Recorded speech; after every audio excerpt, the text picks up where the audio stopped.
हाँ। तो बच्चों ये चैप्टर है हमारा 11th क्लास में हिंदी कोर और काव्य खंड में ये चैप्टर है चंपा काले अक्षर नहीं चिन्हती। चिन्हती माने पहचानना। इसका अर्थ है हेडिंग का कि एक लड़की है चंपा और वो गांव की लड़की है, इधर छत्तीसगढ़ की तरफ से लड़की है वो, और वो अनपढ़ है तो उसे काले अक्षर लगते हैं, ये जो किताबों में लिखे हुए हैं अक्षर, वो उसे लकीरें दिखती हैं काली काली, वो नहीं जानती कि ये क्या लिखा है। इसलिए इसका हेडिंग है चंपा काले अक्षर नहीं चिन्हती। जो किताबों में जो लिखाई होती है वो काले रंग की होती है ना, तो उसे काले रंग के वो अक्षर पहचान नहीं आते। तो उसमें क्या है, चंपा काले अक्षर नहीं चिन्हती, मैं जब पढ़ने लगता हूँ वह आ जाती है। तो जो कवि हैं वो कह रहे हैं कि जब मैं बैठकर पढ़ता हूँ तो वो लड़की आज मेरे पास आ जाती है। चंपा जो है, जो इस पाठ के कवि हैं, वो अपना कवि हैं, वो तो लिखते रहते हैं कुछ ना कुछ जब कवि हैं तो जब वो लिखते रहते हैं या कुछ पढ़ते हैं तो वो लड़की दौड़कर उनके पास आ जाती है। छोटी सी लड़की है, 13-14 साल की, तो खड़ी खड़ी चुपचाप सुना करती है। जब कवि कहते हैं कि जब मैं पढ़ता हूँ तो वो चुपचाप सुनती रहती है, उसकी समझ में कुछ नहीं आता, उसे बड़ा अचरज होता है। अचरज माने आश्चर्य, वो बड़े आश्चर्य से देखती रहती है इन काले चिन्हों से कैसे ये सब स्वर निकला करते हैं। तो जैसे मैं पढ़ रही हूँ कि इन काले चिन्हों से कैसे स्वर निकलते हैं, तो वो बड़े आश्चर्य से देखती है कि ये क्या काली काली लाइनें हैं और इनमें से कवि जो पढ़ रहे हैं ये कहाँ से निकल रहे हैं। उसे तो वो लाइनें दिख रही हैं अक्सर और कवि उन्हें पढ़ रहा है, तो उसे बड़ा आश्चर्य होता है कि ये जो कवि पढ़ रहे हैं, बात कर रहे हैं, जो आवाज मुझे आ रही है वो इनमें से कहाँ से आ रही है। तो बोलते थे ये तो लगी रहे हैं काली, तो इनमें से कहाँ से दिख रहा है, क्या आ रहा है, क्या पढ़ रहे हैं। उसे बड़ा आश्चर्य होता है क्योंकि वो अनपढ़ है। चंपा सुंदर की लड़की है, सुंदर ग्वाला है, गाय भैंसे रखता है। तो जो चंपा है वो एक ग्वाले की लड़की है। जो ग्वाला है वो गाय भैंस चराता है और दूध बेचने का काम करता है। चंपा चौपायों को लेकर चरवाही करने जाती है। चौपाई माने 4 पैरों वाले, तो 4 पैरों वाले गाय भैंस है ना, बकरी, तो वो उनको लेकर रोज चराने चली जाती है खेत में और उन्हें पूरा सारा दिन चराती है, शाम को घर ले आती है। बस वो समझती है यही दुनिया है, पढ़ाई लिखाई क्या है वो नहीं जानती। चंपा अच्छी है, चंचल है, नटखट भी है, कभी कभी उधम करती है। तो वो चंपा जो है बहुत अच्छी लड़की है, पर उम्र के हिसाब से नटखट है, शैतान है और कभी कभी बहुत अच्छी शैतानी भी करती है। कभी कभी वह कलम चुरा देती है, जैसे तैसे उसे ढूंढकर जब लाता हूँ पाता हूँ अब कागज गायब, परेशान फिर हो जाता हूँ। तो शैतान लड़की है, 13-14 साल की चंचल लड़की है, तो वो कवि से लगाव है उसको, तो क्या करती है वो, उसके कुछ समझ में कुछ नहीं आ रहा है तो वो कभी उनकी कलम चुरा लेती है, जब वो कलम ढूंढ ढांढ कर लाते हैं तो तब तक कागज चुरा लेती है। इस तरह से उन्हें परेशान करती है।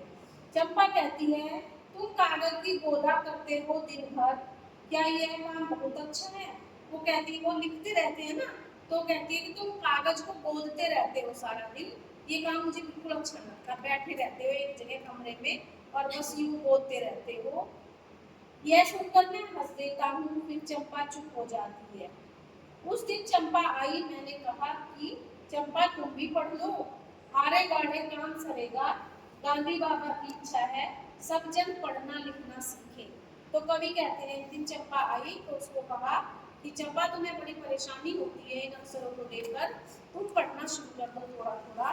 कभी कभी मुश्किल समय में, हारे समय में मतलब मुश्किल समय में तुम्हारे पढ़ाई लिखाई काम आएगी। कैसे काम आती है कि अगर लड़की ससुराल चली गई और उसको वहाँ कोई परेशान करने लगा, उस जमाने में मोबाइल का जमाना तो था नहीं, बस चिट्ठी पत्री डालते थे अपने घर अपना हाल बताने के लिए। बहुत सी औरतें तो जो डाकिया है उन्हीं पे पढ़वाती थी अपनी चिट्ठियाँ, उन्हें पढ़ना ही नहीं आता था। हमारे देश की औरतें अनपढ़ थी। आज़ादी के बाद ज़्यादातर जो थे आदमी भी औरत भी अनपढ़ थे।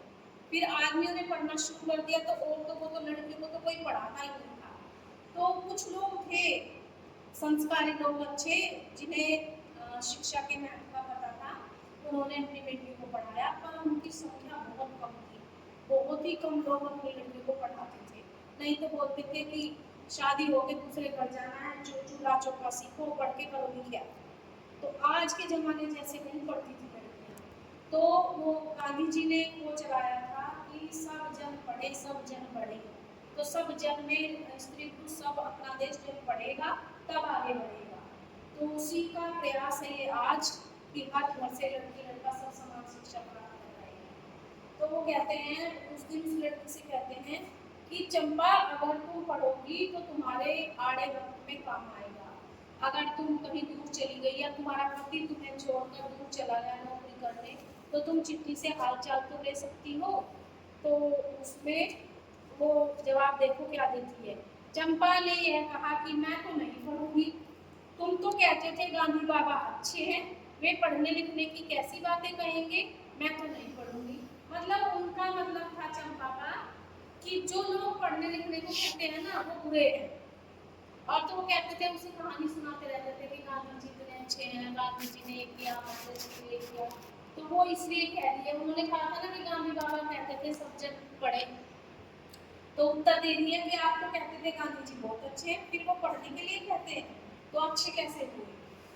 मैंने कहा कि चंपा, पढ़ लेना अच्छा है, प्यार तुम्हारा होगा, तुम होने जाओगी, कुछ दिन बालम संग साथ रह, चला जाएगा जब कलकत्ता, बड़ी दूर है वह कलकत्ता। तो वो कहते हैं, उसे समझाते हैं लड़की को कि कल के दिन तुम ससुराल जाओगी, और जब तुम्हारा पति नौकरी करने बाहर चला जाएगा कलकत्ता, तो तुम उसका हालचाल कैसे दोगी, कलकत्ता बहुत दूर है, कैसे उसे संदेशा दोगी, कैसे उसके पत्र पढ़ोगी।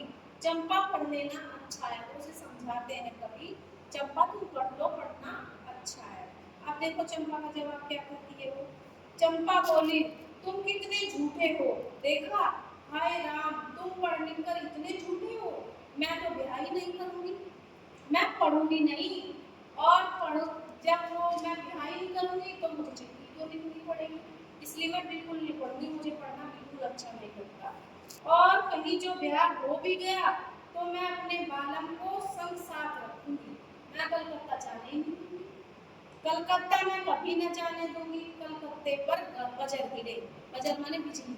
वो कहती है कलकत्ते जैसे शहर पे बिजली गिरे जो मेरे पति को लेके चला जाएगा, तो मैं पहले शादी नहीं करूंगी, अगर शादी करनी तो अपने पति को जाने। अल्लाह है नादान है, वो जानती नहीं है कि आगे आने वाले जीवन में कितनी कठिनाइयां हैं। तो इस तरह से ये जो कविता है